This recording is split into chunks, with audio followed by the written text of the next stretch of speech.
My name is Frank Peterson. I'm 46 now, but I was 42 when this happened. I live in the northern part of Alabama, up where the foothills of the Appalachians start to get serious. For the last 20 years, I've been a general contractor. I build things, decks, additions, sometimes whole houses from the slab up. I work with my hands. I understand loads and tolerances, the properties of wood and concrete, the simple physics of what makes a structure strong. I'm a practical man. I believe in what I can see, measure, and touch.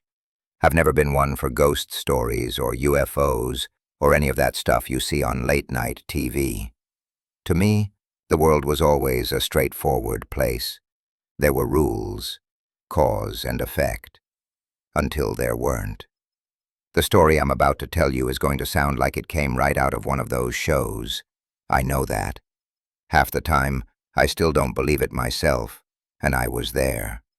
But I'm telling it because I think people need to know. I think people who live like I do, out on the edge of the wild places, need to understand that not everything that walks in the woods is in the biology books. Some things are older, and they're not friendly. Before I get into what happened on that night back in October of 2018, if you're new here, consider subscribing. I don't do this for attention, but I do think these stories need to be heard.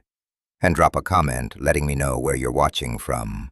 It helps, knowing I'm not just shouting into the void.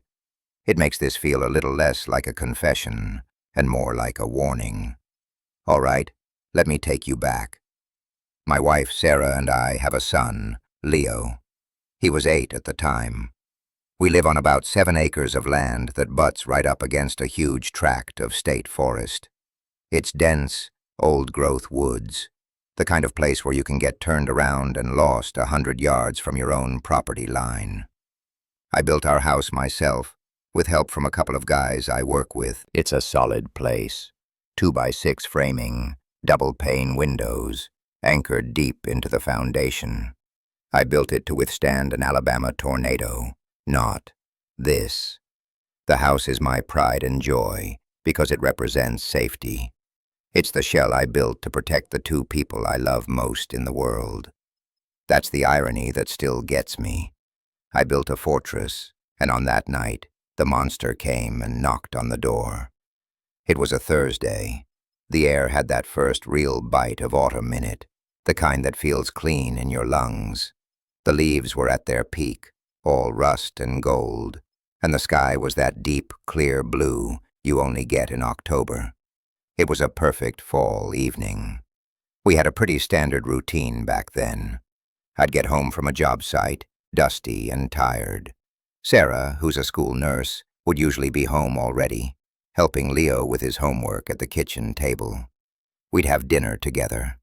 That night it was chilly. I remember the smell of it, the warmth of the kitchen, the sound of Leo struggling to pronounce a word in his reading assignment.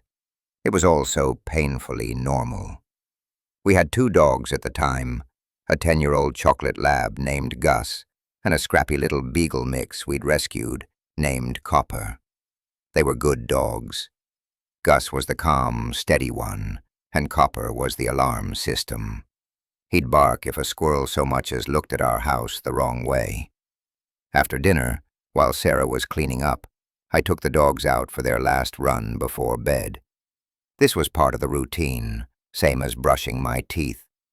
I'd open the sliding glass door to the back deck, and they'd bolt down the steps and into the yard to do their business.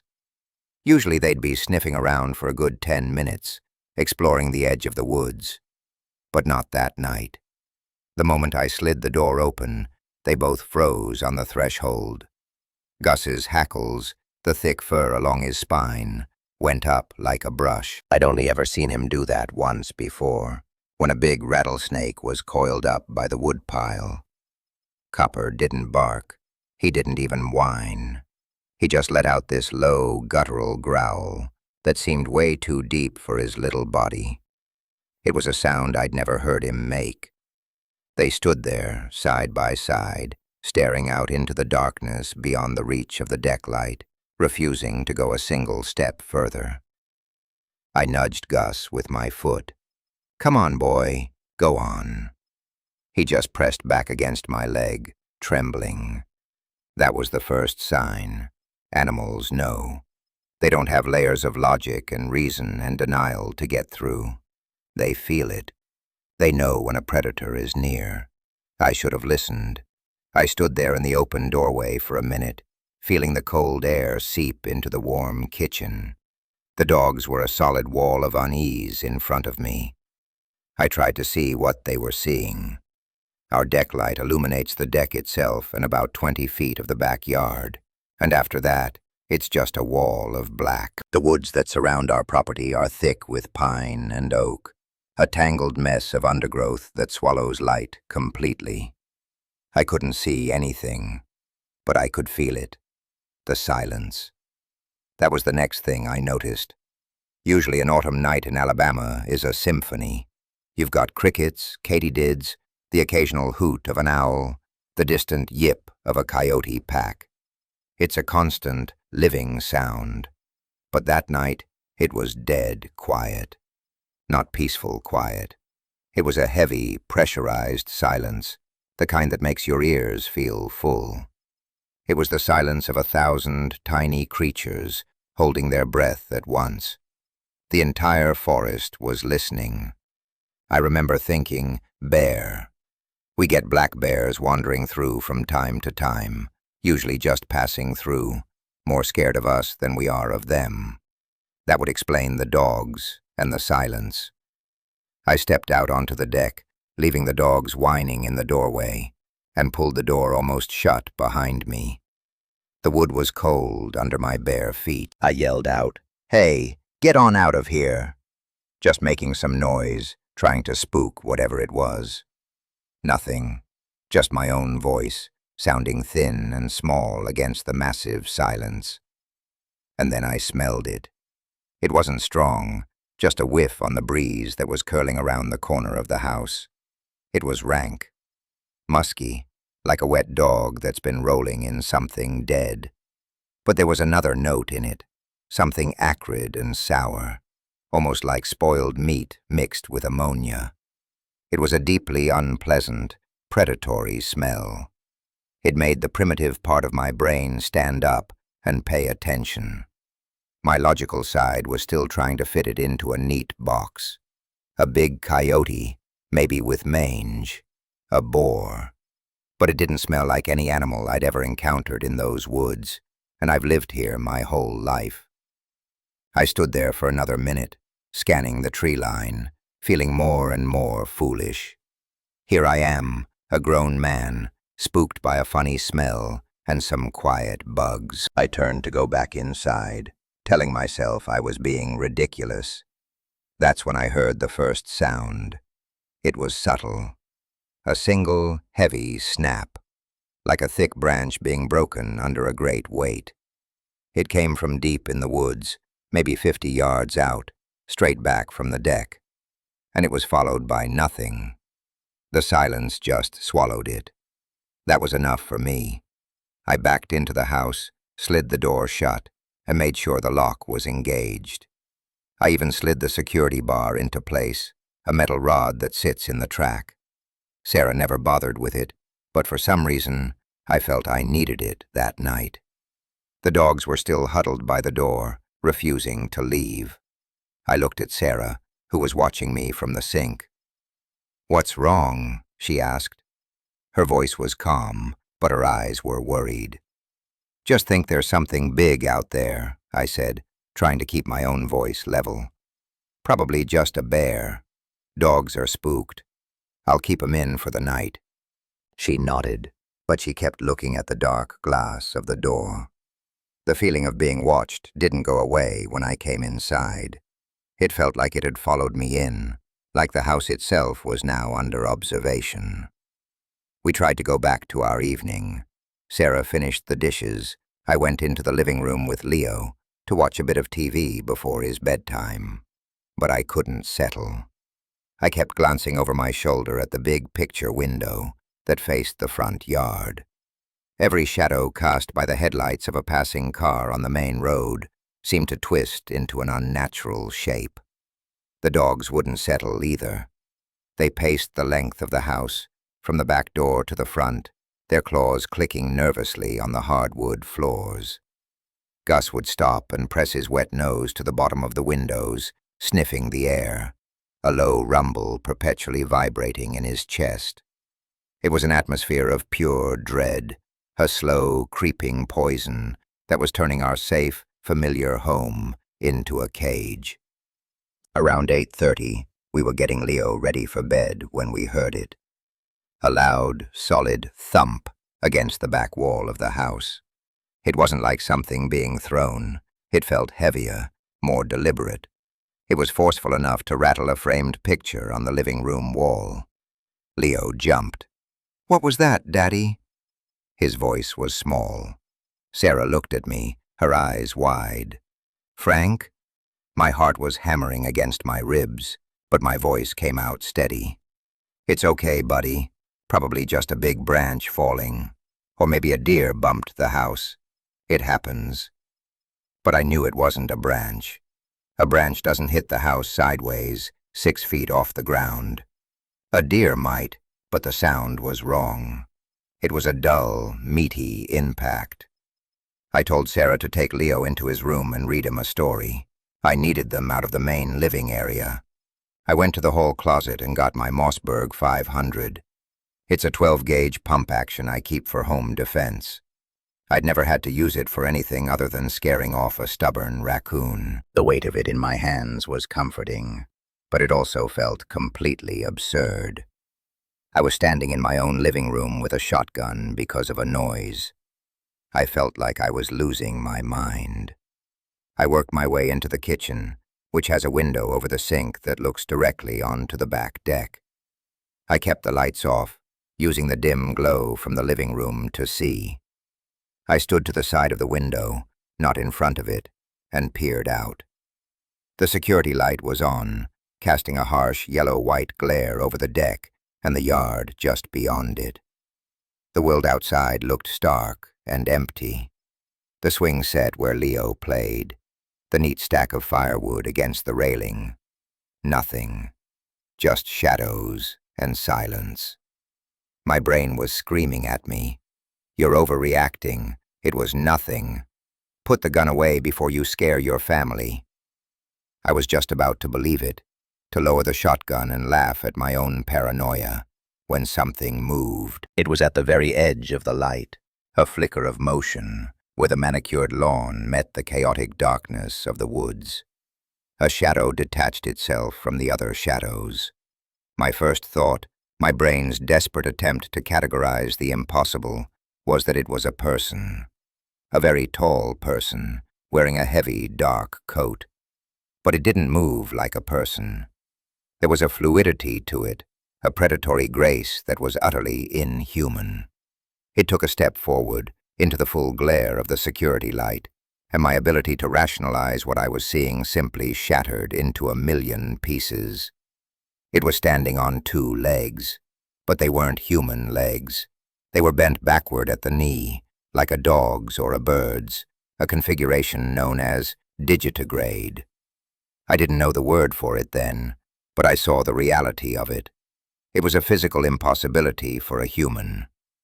The thing was covered in what looked like fur, or maybe coarse, matted hair. It was a dark, dirty color, somewhere between black and gray, and it seemed patchy, as if the creature was mangy or scarred. It was tall. The top of our sliding glass door is a standard 6'8". This thing's head was a good foot above that. 7.5, maybe 8 feet tall. But it was lean, built like a greyhound, but with the brutal muscle of a pit bull stretched over its frame. Its arms were long, too long for its body, and they ended in something that made my blood run cold. They weren't paws. They were hands. 5-fingered hands, with a discernible thumb, but they were skeletal and bony, and tipped with thick, yellowed claws that looked like they could tear through sheet metal. But the head, God, The head. It was purely canine. A long, tapered snout, filled with teeth I could see even from the window.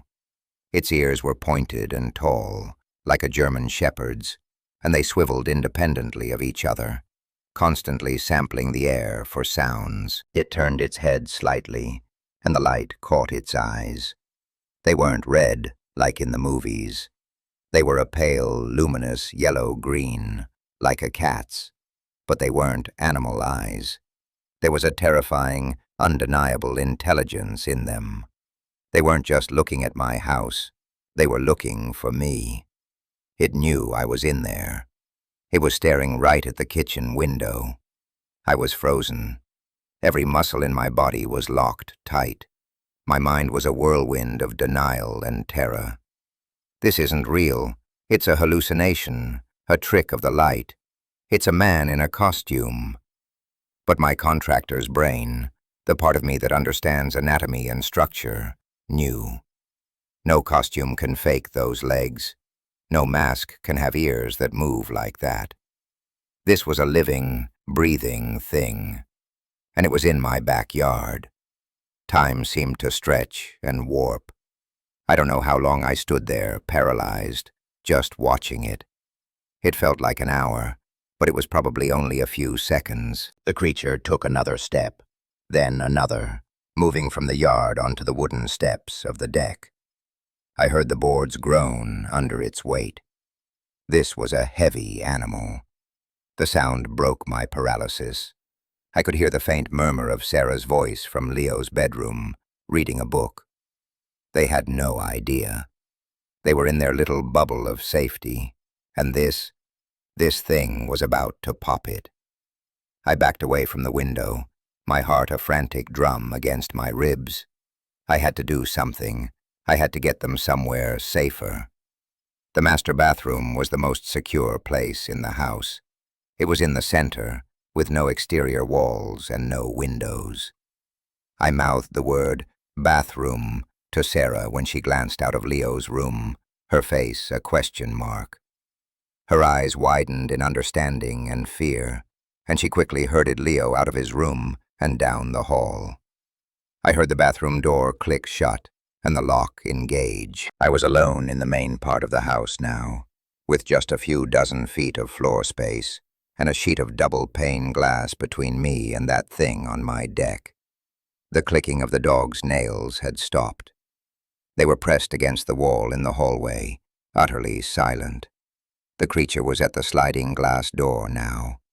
It stood there for a moment, its massive form eclipsing the deck light, plunging the kitchen into near darkness. I could see its silhouette, a terrifying cutout against the yellow glow.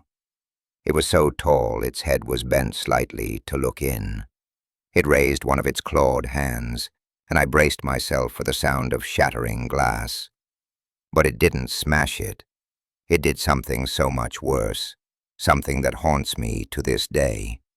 It placed its fingertips against the glass, gently. Then it slid one long, curved claw into the seam where the two panels of glass met. It began to probe, to feel along the edge, as if searching for a weakness. It was testing the door. Then its hand moved down to the handle, a simple, latch-style handle, and it wrapped its long fingers around it and jiggled it, up and down. It was trying to open the door. The sheer, calculated intelligence of that action was more terrifying than any monstrous roar or display of brute force. This wasn't a dumb animal. This thing understood what a door was. It understood what a handle was for. It was trying to solve the problem of how to get inside my house. That's when I racked the shotgun. The shuck-shuck sound of a shell being chambered was deafening in the terrified silence of my home. It was the loudest sound I had ever heard. The effect on the creature was instantaneous. It froze. Its hand dropped from the handle. Its head, which had been tilted down, snapped up. Through the glass, I saw its pointed ears pivot forward, locking onto my position in the kitchen.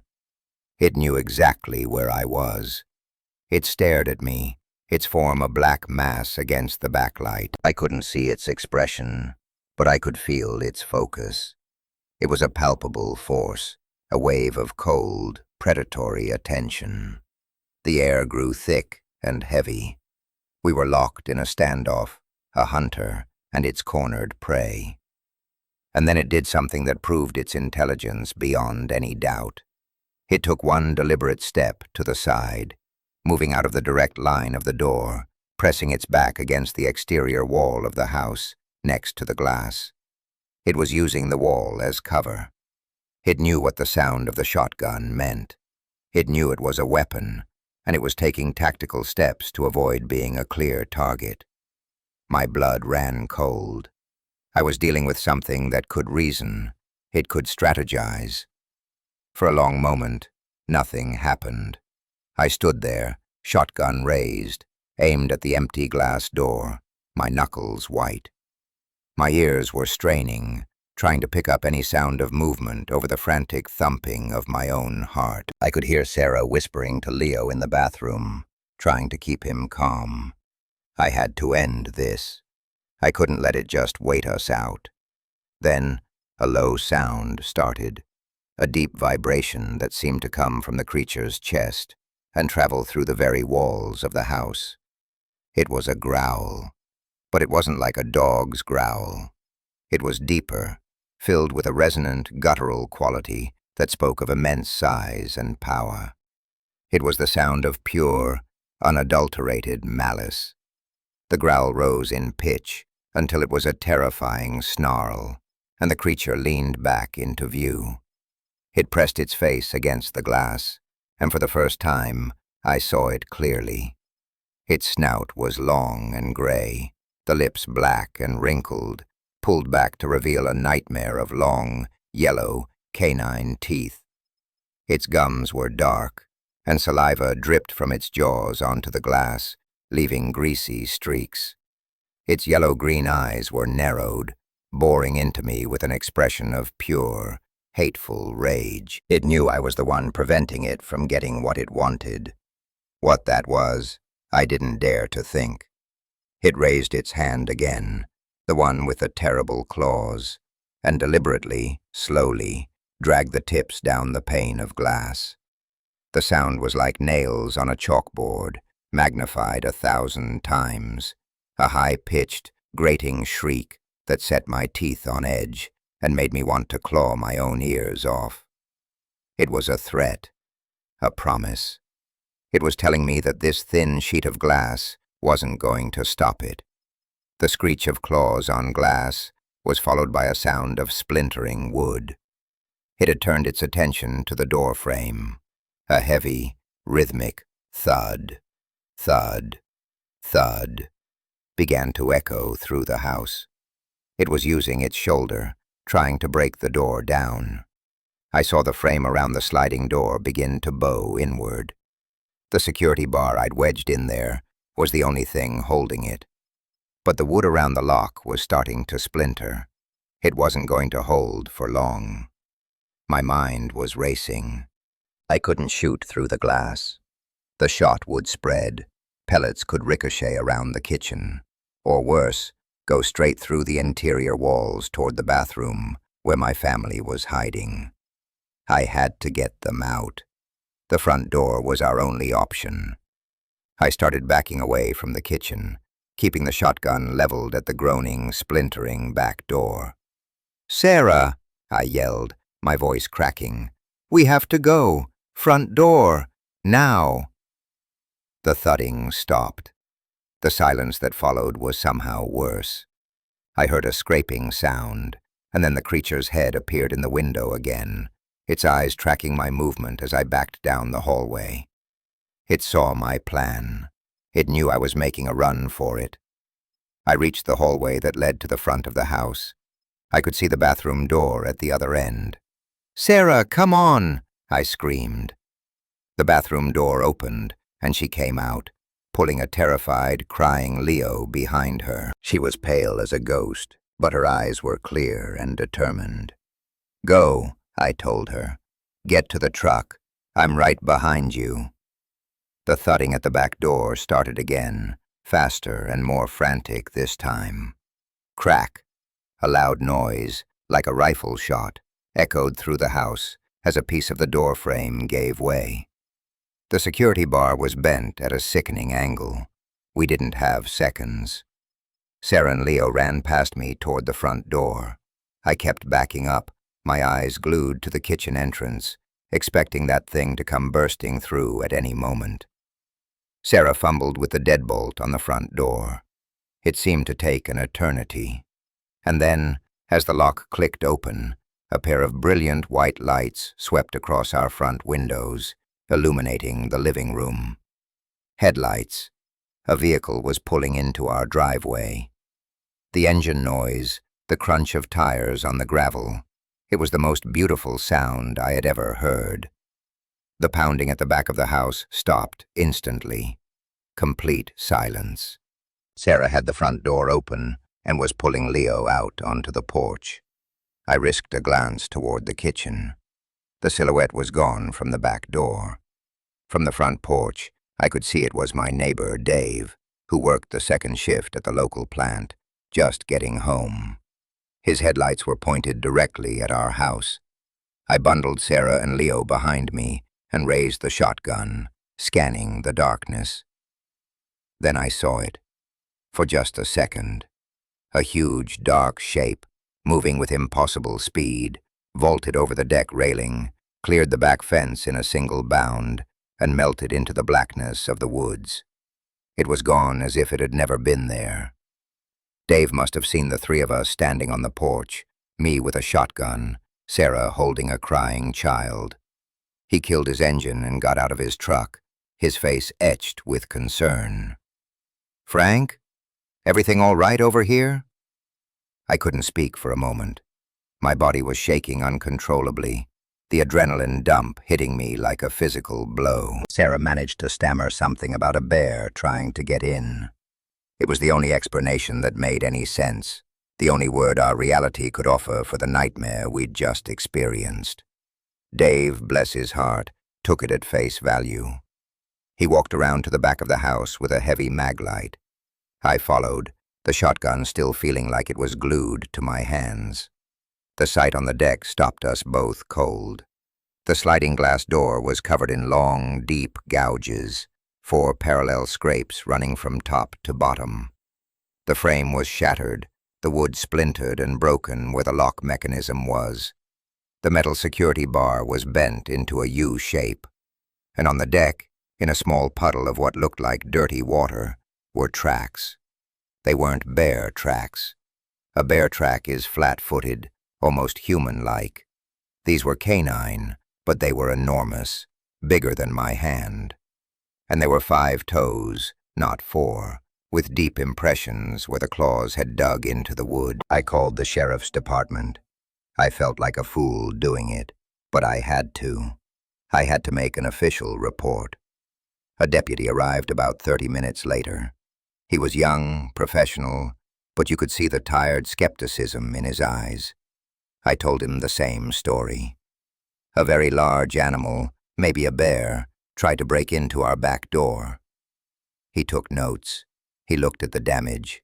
He shined his flashlight on the tracks in the dirt next to the deck, the same ones I'd seen on the wood itself. He knelt and looked at them for a long time. "Tracks are pretty smeared," he said, standing up and brushing the dirt from his knee. "Could be a bear. We've had a big male roaming this area." I didn't argue. What was I going to say? That a monster from a campfire story had tried to get into my house and test my door handle? He would have had me in for a psychological evaluation. He saw the gouges on the glass, the splintered frame. He wrote it all down. His final report, I later learned, listed the incident as property damage by wildlife, likely black bear. He gave us a pamphlet on coexisting with bears and told us to call if we saw it again. Then he got in his car and drove away, leaving us alone in our violated home, under the same dark, silent trees where the thing was still hiding. We didn't sleep in our own beds that night.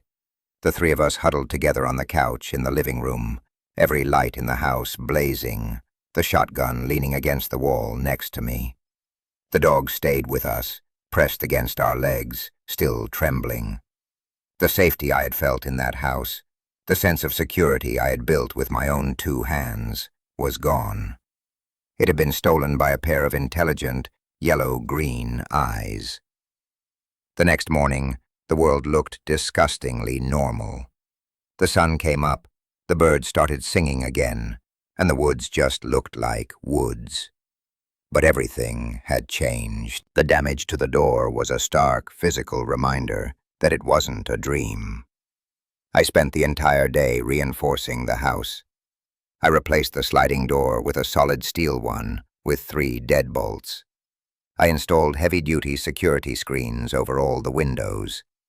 I bought the brightest motion-activated floodlights I could find and mounted them on every corner of the house, aimed out into the trees. Our home started to look less like a home and more like a bunker. My sanctuary had become my prison. For months, our lives were ruled by fear. Leo had nightmares and wouldn't sleep in his own room. Sarah jumped at every sound the house made. I became obsessive. Before the sun went down, everyone was inside, all doors locked.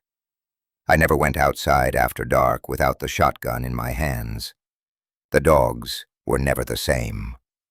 Gus became timid and clingy, and Copper refused to go into the backyard at all. He'd do his business on the front lawn, as close to the porch as possible, constantly looking over his shoulder toward the dark woods. I lost weight.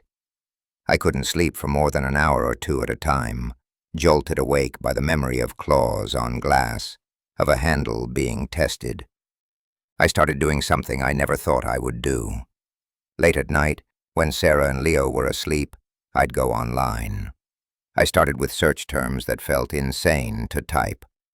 Tall creature with dog head, monster with backward legs, intelligent canine creature. I expected to find nothing but crackpot forums and cheesy horror stories. But I found something. I found stories from all over the country, all over the world, describing the exact same thing I saw. They called it the Dogman. The descriptions were chillingly consistent.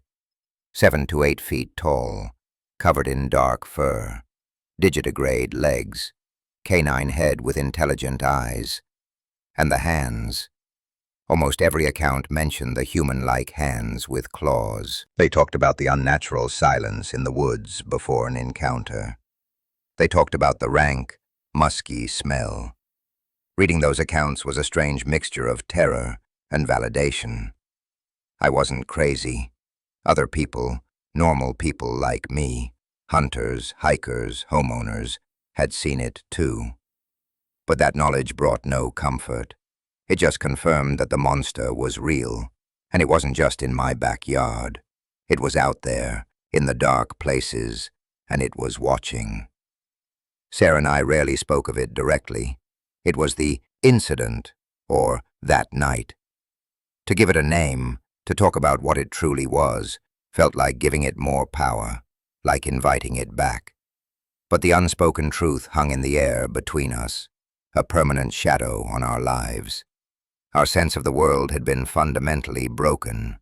The neat, orderly place I believed in had been ripped open, and something ancient and impossible had crawled out. So why am I telling this story now, after all these years? It's not for fame or attention. God knows I don't want either. I'm telling it because a few months ago, I heard a story from a guy I work with. His cousin lives a couple of counties west of here, near the Sipsey Wilderness. They had a German shepherd, a big, brave dog. One night it started barking frantically at the woodline behind their house. The husband went to get a flashlight, and by the time he got back, the dog was gone. They never found it. Not a trace. But they did find a set of tracks leading away from the yard, tracks that were too big to be a coyote, too canine to be a bear. When he told me that, the cold dread I felt that night came rushing back. I realized that staying silent wasn't protecting my family. It was failing to protect others. People need to know what's out there. I'm a builder. I deal in facts and materials. I can't tell you what that thing was. I've read all the theories online. Undiscovered primate, a leftover from some ancient time, a government experiment gone wrong, something supernatural or demonic. I don't know. And honestly, I don't care what its name is or where it came from. All I know is that it was real. It was flesh and blood. It was heavy enough to make my deck groan. It had claws sharp enough to gouge tempered glass. And it was smart enough to try a door handle. It was a predator, one that sees us not as fellow creatures, but as something to be opened, like a can of food. My belief system, the one I built my life on, was raised to the foundation that night. The world is not the safe, logical, well-lit place we pretend it is. The maps are incomplete. There are things living in the shadows, things that have been here for a very long time, and they are watching us from the tree line. We build our homes and draw our property lines, but we are just carving out tiny, temporary islands of light in a vast, dark, and ancient ocean. And sometimes, the things that swim in that ocean decide to come ashore. So if I can leave you with anything, it's this. Listen to your instincts.